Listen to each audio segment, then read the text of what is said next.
Chapter 54. As soon as they were gone, Elizabeth walked out to recover her spirits, or, in other words, to dwell without interruption on those subjects that must dreaden them more.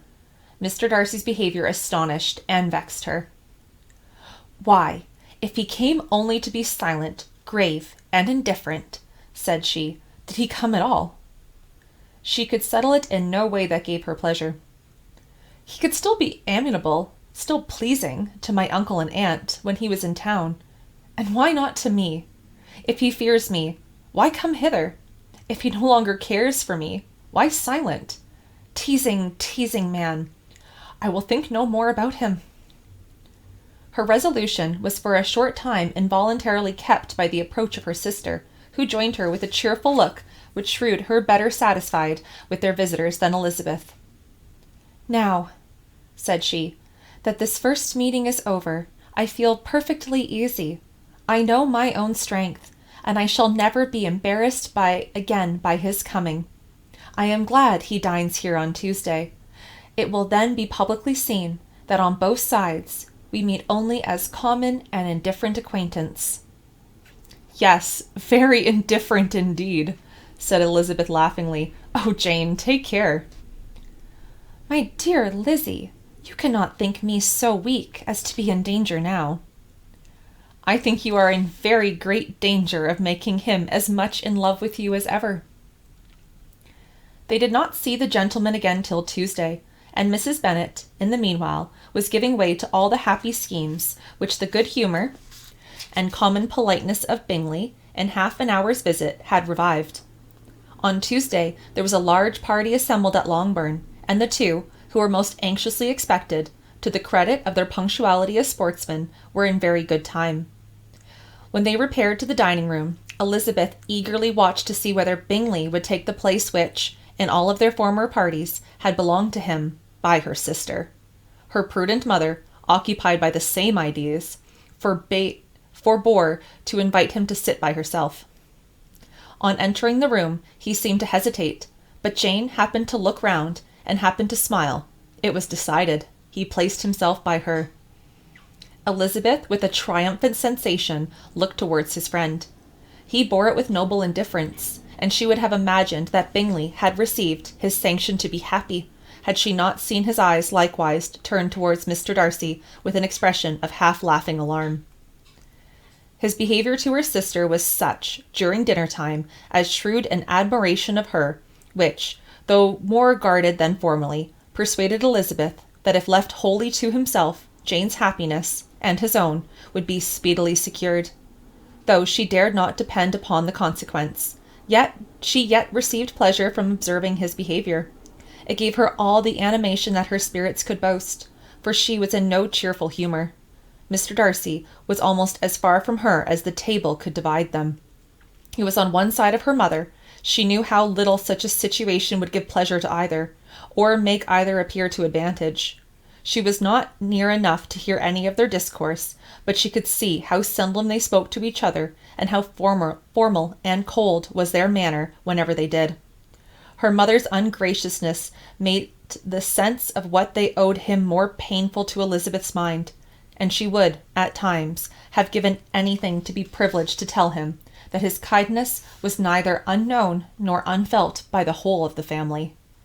She was in hopes that the evening would afford some opportunity of bringing them together, that the whole of the visit would not pass away without enabling them to enter into something more of conversation than the mere ceremonious salutation attending his entrance. Anxious and uneasy, the period which passed in the drawing-room, before the gentleman came, was wearisome and dull to a degree that almost made her uncivil. She looked forward to their entrance, as the point which all of her chance of pleasure for the evening must depend. "If he does not come to me then," said she, "I shall give him up forever." The gentleman came, and she thought he looked as if he would have answered her hopes, but alas, the ladies had crowded round the table, where Miss Bennet was making tea, and Elizabeth pouring out the coffee, in so close a confederacy that there was not a single vacancy near her which would admit of a chair. And on the gentleman's approaching, one of the girls moved closer to her than ever, and said in a whisper, "The men shan't come and part us, I am determined. We want none of them, do we?" Darcy had walked away to another part of the room. She followed him with her eyes, envied every one to whom he spoke, and scarcely patience enough to help anybody to coffee, and then was enraged against herself for being so silly. A man who has once been refused! How could I ever be foolish enough to expect a renewal of his love? Is there one among the sex who would not protest against such a weakness as a second proposal to the same woman? There is no indignity so abhorrent to their feelings. She was a little revived, however, by his bringing back his coffee cup himself, and she seized the opportunity of saying, "Is your sister at Pemberley still?" "Yes, and she will remain there till Christmas." "And quite alone? Have all her friends left her?" Mrs. Annesley is with her. The others have been gone on to Scarborough these 3 weeks." She could think of nothing more to say, but if he wished to converse with her, he might have better success. He stood by her, however, for some minutes, in silence, and, at last, on the young lady's whispering to Elizabeth again, he walked away. When the tea things were removed and the card tables placed, the ladies all rose, and Elizabeth was then hoping to be soon joined by him, when all her views were overthrown by seeing him fall a victim to her mother's rapacity for whist players, and in a few moments after seated with the rest of the party. She now lost every expectation of pleasure. They were confined for the evening at different tables, and she had nothing to hope but that his eyes were so often turned towards her side of the room as to make him play as unsuccessfully as herself. Mrs. Bennet designed to keep the 2 Netherfield gentlemen to supper, but their carriage was unluckily ordered before any of the others, and she had no opportunity of detaining them. "Well, girls," said she, as soon as they were left to themselves, "what do you say to the day? I think everything has passed off uncommonly well, I assure you. The dinner was as well dressed as any I ever saw.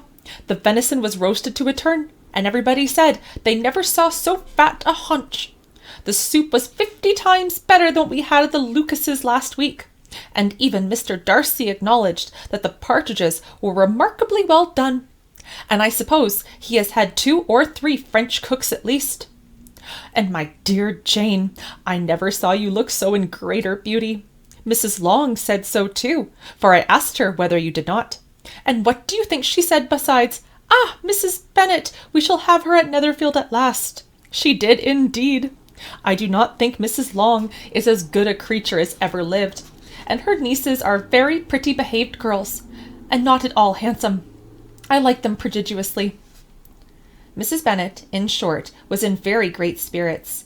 She had seen enough of Bingley's behaviour to Jane to be convinced that she would get him at last, and her expectations of advantage to her family, when in a happy humour, were so far beyond reason that she was quite disappointed at not seeing him there again the next day to make his proposals. "It has been a very agreeable day," said Miss Bennet to Elizabeth. "The party seemed so well selected, so suitable one with the other. I hope we may often meet again." Elizabeth smiled. "Lizzie, you must not do so. You must not suspect me. It mortifies me. I assure you that I have now learnt to enjoy his conversation as an agreeable and sensible young man, without having a wish beyond it. I am perfectly satisfied, from what his manners now are, that he never had any design of engaging my affection. It is only that he is blessed with greater sweetness of address, and a stronger desire of generally pleasing than any other man." "You are very cruel," said her sister. "You will not let me smile, and you are provoking me to it every moment." "How hard is it in some cases to be believed, and how impossible in others. But why should you wish to persuade me that I feel more than I acknowledge?"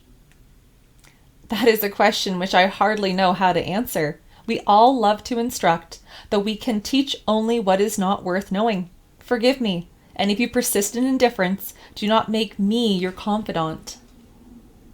And so we are seeing this return of Bingley and Jane's affections. And Mr. Darcy seems a little bit cold towards Elizabeth, but that's also Mr. Darcy's manner.